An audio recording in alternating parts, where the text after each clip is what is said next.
আসসালামু আলাইকুম রহমতুল্লাহি বারাকাতুহু। আমি এখনো ভিডিও বানাইতেছি। আমি যে লোক নিয়ে আসছি তারা আমার ভিডিওটা দেখতেছে, আমার সামনে আসে, তবে তাদেরকে ফেসটা দেখালাম না।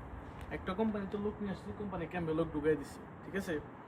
তো তাদেরকে বলে পাঠাইছে যে 2 দিনে কাফালা করে নেবে। তবে আমাদের যে যার কাছ থেকে লোকটা আমরা নিছি তাদের সাথে হচ্ছে 20 দিনে কাফালা, কিন্তু সে বলে পাঠাইছে 2 দিনে। এখন লোকগুলা বিভিন্ন বিভ্রান্তির ভিতরে পড়তেছে। তো যারাই এবার করে লোক পাঠান তাদের কাছে একটা রিকোয়েস্ট, আমাদেরকে যারা লোক দেন আমরা যে কোয়ালিটির কথা বলে দেই, যে কাজের বিস্তারিত বলে দিই যে 1 দিনে কাফালা হবে, সেম ওই কথা বলে পাঠায় না আমাদের কাছে। ওই 2 দিন 1 দিন এই করে বলে, আমরা যদি বলে পাঠাই যে 1 দিনে কাফালা করে দিবে, তাহলে ওই অনুযায়ী আপনারা পাঠায়। তো এই যে ভাইদের মতো হয়রান নেওয়ার কোনো প্রয়োজন নাই, ঠিক না? তো যারা আমাদের সাথে কাজ করেন দীর্ঘদিন ধরে জানেন আমাদের কাজের সিস্টেম কেমন, আমরা যেটা বলি ওই রকমভাবে করার চেষ্টা করি, ঠিক আছে। এই কোম্পানি এই হচ্ছে ক্যাম্পে ক্যাম্পে দিয়ে গেলাম লোক, কিন্তু লোককে বুঝাই দিলাম যে ভাই আমরা যেহেতু চলে আসছেন কী করবেন, যে পাঠাইছে 5 লাখ খাই পাঠাইছে, আমরা তো 5 লাখ খাইনি।